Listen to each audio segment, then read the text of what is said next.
Bem-vindo, sétimo ano, a mais uma videoaula. Na videoaula de hoje, nós estaremos finalizando aí o nosso capítulo 7, que tem como tema principal o cálculo algébrico. Lembrando que nós já estamos utilizando o nosso módulo 3. Na videoaula de hoje, nós vamos falar sobre sequências, que vai ser aí o início de um assunto que vocês vão aprofundar lá no ensino médio, chamado progressão geométrica e progressão aritmética. Então, fiquem atentos à nossa videoaula de hoje.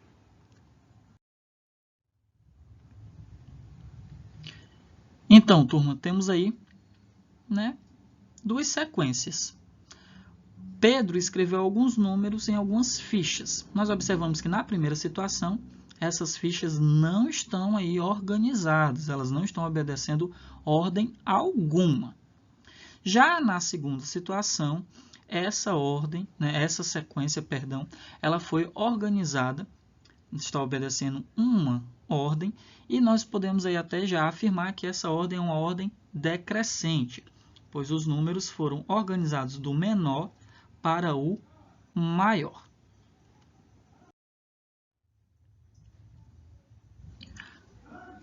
Como esses números estão organizados em sucessão, ou seja, um após o outro, de modo ordenado, formamos uma sequência. Então, na nossa primeira situação lá que nós vimos, onde os números estavam em ordem aleatória, não estavam aí formando uma sequência. A partir do momento que esses números foram organizados, obedecendo uma ordem essa do menor para o maior, formamos então uma sequência.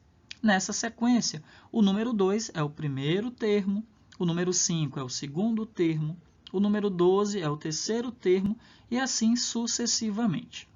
Vamos ver agora aqui outros exemplos de sequências.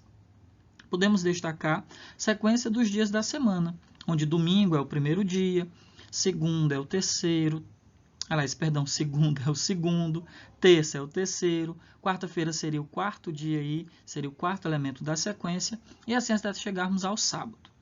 Mesma coisa aí seria a sequência das letras do nosso alfabeto. Eles estão organizados em ordem alfabética. Um outro exemplo seria a sequência dos números naturais. 0, 1, 2, 3, 4, 5, 6 e assim por diante. Sabemos aí que os números naturais são números infinitos. Então, não teríamos aí como determinar o último elemento desta sequência.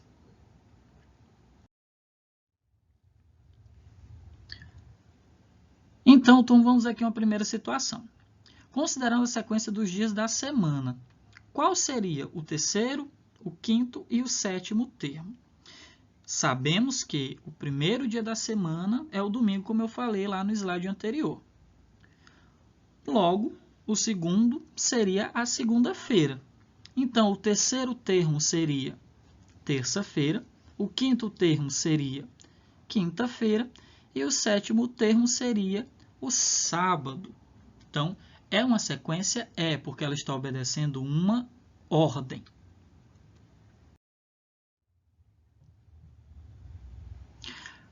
Geralmente, os termos de uma sequência, eles vão ser representados por uma letra e um índice.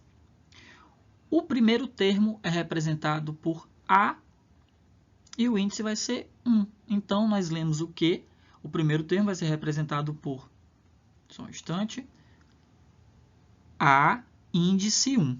O segundo termo, A índice 2. O terceiro termo, A índice 3. E assim sucessivamente. Indicamos um termo qualquer de uma determinada sequência por A índice n, onde n seria o enésimo termo da sequência. Detalhe é que esse n é um número natural e diferente de zero. Vamos aí ver como exemplo a sequência a seguir.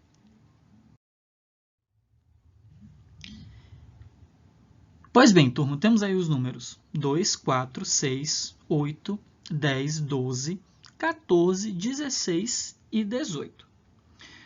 O 2 vai ser o nosso A índice 1, é o primeiro termo. O 4 é o nosso segundo termo, então é o A índice 2. O 6 é o nosso terceiro termo, A índice 3. E o 18 é o nosso A índice 9, porque ele é o nono termo da nossa sequência. Um detalhe aí que nós podemos atribuir a essa sequência seria a sequência dos números naturais menores que 20. E detalhe, somente os números pares menores que 20.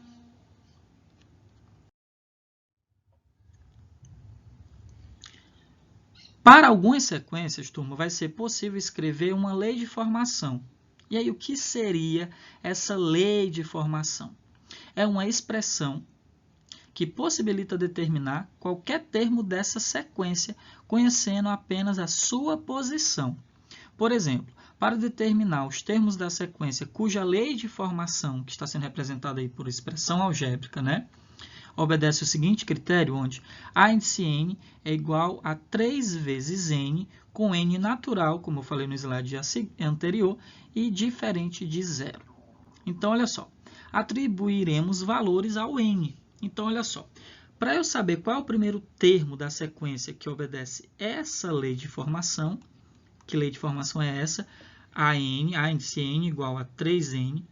Então, olha só, o primeiro termo, o n vai ser igual a 1. Então, 1 vezes 3 é 3. Então, o A índice 1, ou seja, o primeiro termo da nossa sequência é 3. No segundo termo da nossa sequência, o n vai ocupar o valor igual a 2, porque ele vai estar representando o A índice 2. 3 vezes 2, 6. E assim por diante. O terceiro termo seria 3 vezes 3, que é igual a 9. O quarto termo seria 4 vezes 3, que é igual a 12. O sexto termo, por exemplo, seria 3 vezes 6 igual a 18, e assim por diante. Então, aqui nós estamos observando que essa sequência numérica obtida aí, 3, 6, 9, 12, são aí os múltiplos do número natural 3. Então, só para recapitular, que em algumas sequências, não são em todas, para algumas sequências é possível determinar uma lei de formação, e essa lei de formação, que é ali uma expressão algébrica, por meio dela, nós podemos ali determinar os termos dessa sequência. O único fator que nós precisamos saber é a posição do termo, que vai estar sendo representado pela letra N.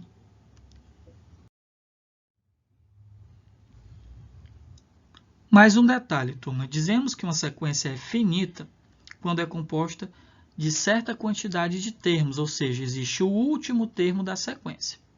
Caso contrário, disse que a sequência é infinita, ou seja, tem uma infinidade de termos. Por exemplo, a sequência das letras do alfabeto é finita, porque começa na letra A e termina na letra Z.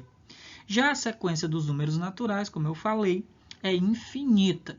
Nós sabemos qual é o primeiro número natural, que é o 0, mas nós não sabemos qual é o último número natural. E aí, nesse caso, para diferenciarmos se uma sequência é finita ou infinita, se nós tivermos aqueles 3 pontinhos depois do último termo que está sendo representado, nós saberemos que ela é uma sequência infinita.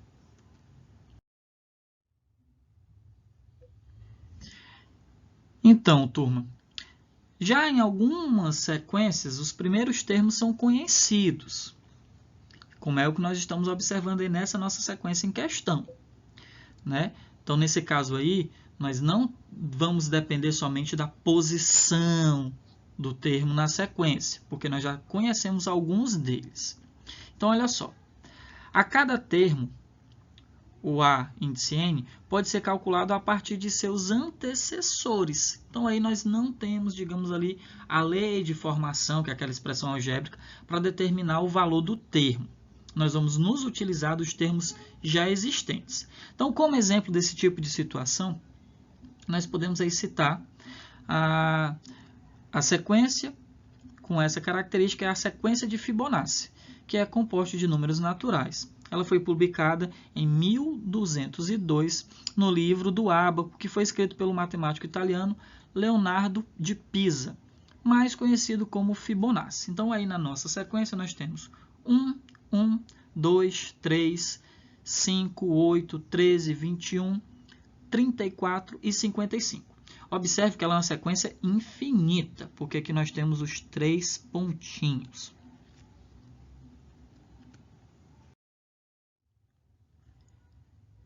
E observando aí essa sequência, nós não temos ali, digamos que uma lei de formação para ela, mas de acordo com a medida com os valores, dos termos apresentados, nós podemos aí deduzir quem serão os próximos termos. Como assim, professor? Se vocês observarem, a partir do terceiro termo, por isso que nós não podemos determinar uma lei de formação, mas a partir do terceiro termo, que é o 2, a gente observa que ele vai ser determinado somando os dois termos anteriores. Mas isso só a partir do terceiro. Então, 1 mais 1, 2. Observa que o quarto termo seria o 2 mais 1, que é 3.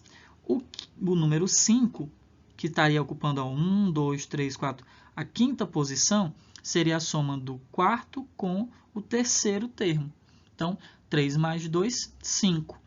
8 é 5 mais 3. 13 é 8 mais 5. 21 é 13 mais 8. 34 é 21 mais 13. 55 é 21 mais 34.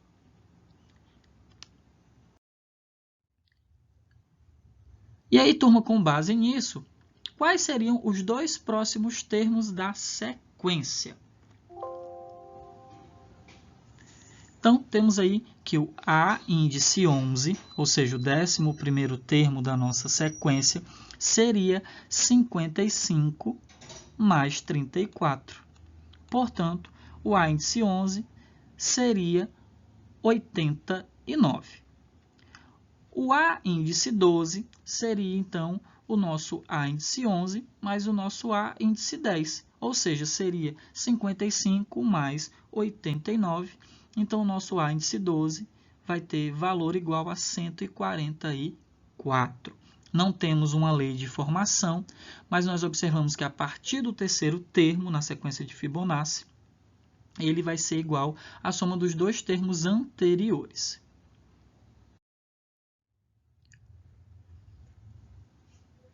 Estamos aí finalizando mais uma videoaula. Videoaula essa que finalizou o capítulo 7 do nosso módulo 3. Respondam então, turma, as páginas 125, 126, 127. Teve dúvida? Reassistam a aula. A dúvida permaneceu. Prestem atenção nos dias das nossas aulas ao vivo, para que nessas aulas vocês tirem as dúvidas que restaram. Forte abraço e até a próxima videoaula.